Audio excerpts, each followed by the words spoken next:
come around, make a nice circle. So I want to go over two methods of armbar, and we looked at this last week or the week before. We looked at a speed-based method of getting into an armbar, in Japanese known as juji-gatame, from the guard. We're going to take a look at a speed-based method, and we're going to contrast it with a control-based method today. Okay, juji-gatame is one of the great attacks from guard, along with kimura, triangle, and with the gi, cross-collar chokes. So in a situation where his arms have come too far forward, he's not pinning my hip down, he's reached too far forward, there's no hip control. His body is relatively like 45 degrees on an angle. This is a good time for me to attack. When Eric is pinning my hip and his shoulders are relatively turned, this is very hard to attack the armbar because my hips are pinned down. So the instant somebody has made this mistake, whether it's trying to grab your lapel, trying to grab you on a can opener, etc., they go too far with their arm. We're going to take, there's a couple of grips we're going to use. We're going to take a grip here. We're going to get a pistol grip right here on the gi. You can also use a folded grip. But we're going to take a pistol grip. We're going to bring our elbow in. I'm going to pull Eric forward for the speed-based method. And as I bring him forward, I'm going to reach my hands behind his hips. As my head goes towards his knee, I'm going to bring my hips out and lift my hips all the way up. So once again, he's here. He's leaning too far forward. I get a pistol grip. I pull him in. I put my hand behind his hip. As I open my guard, I pull my ear to his knee and watch my left hip shifts out. As my hips come up to meet his shoulder, my knees stay pinched. My left knee must be above his ear. When Eric goes to lift his head, it's very difficult.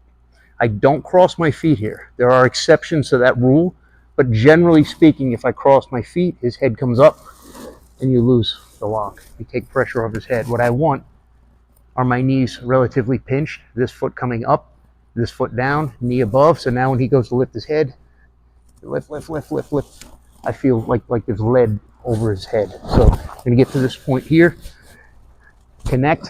I've got a good grip. I pull him in slightly. I reach behind his hip. As I open my guard, I pull my ear to his knee, and I use my left leg to swing over his head, creating momentum. As my hips come up, notice my leg positioning.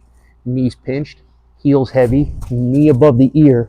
And now when I slide back to his wrist, I keep his thumb in the upper position.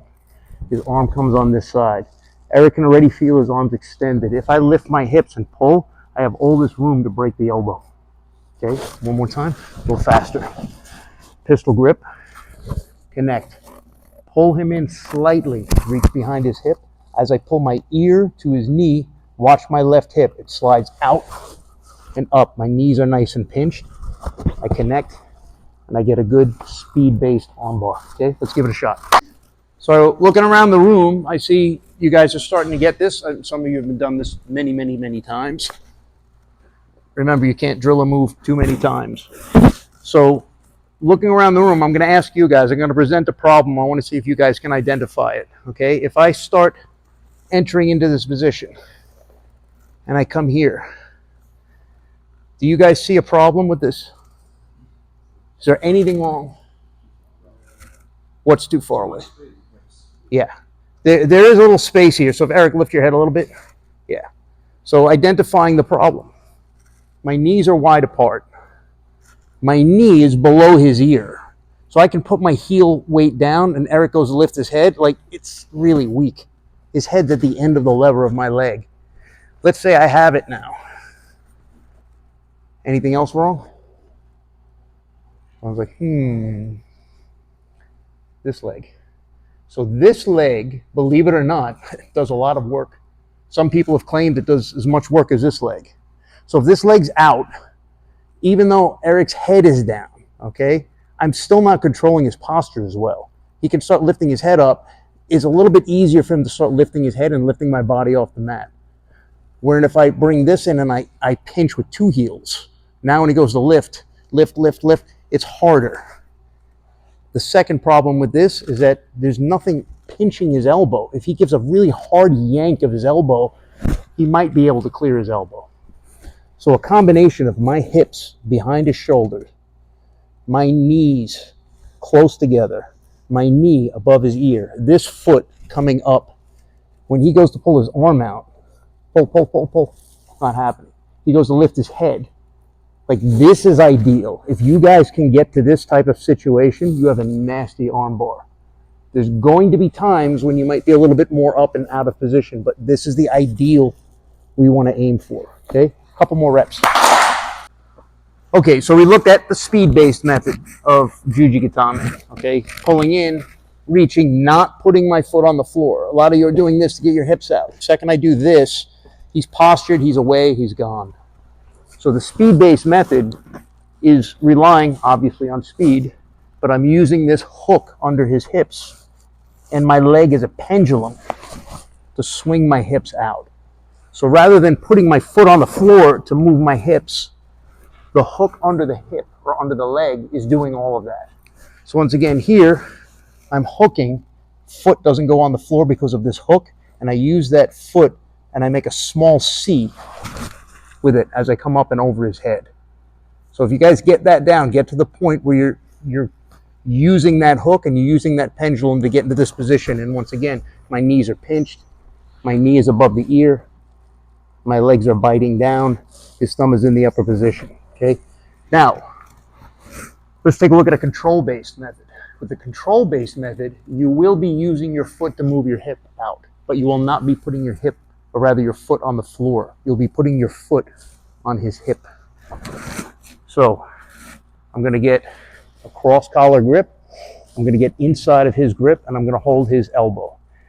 Once we have this grip and I'm controlling his posture and I've got his elbow over my hip, it's going to be 3 steps. I like to break it down to 3 steps. Okay. As we get to here, it's going to be step 1, my foot on his hip. Step 2, I angle out, and when I angle out, look at how I shift my hip out under his elbow. Step 3, over the head, and now I can release his collar and come back to the arm. So what did I do? I controlled his posture first with this dominant grip. I made sure his elbow was over my hip. And all I did was step 1, foot on his hip, and as my knee is tight, when Eric goes to pull that elbow back now in posture, he's stuck. My knee is blocking him, my arm is blocking him, I'm controlling his posture. 2, see how I shift my hips away. I don't turn the angle, my hips are still facing the ceiling. I shift them out. And then this controls. Now I have a second thing controlling his posture. Step 3. Over the head, I can release this. Now he can try to pull his arm out. It's stuck in this position. So we went into a slower type of arm bar. And again, I'm not putting my foot on the floor. I'm putting my foot on his hip. So one more time, control-based method. Cross collar, elbow. I must make sure his elbow's over my hip. His elbow's here. I can't shift my hips out. I don't have an arm bar. So his elbow's floating over my hip. I have the grip. Step 1, foot on the hip. Everything's tight. Step 2, I shift my hips out and I hold down his posture. Step 3, I come over his head and I slide everything back, and we're in the same position where we were with the speed base. Okay, let's give it a shot.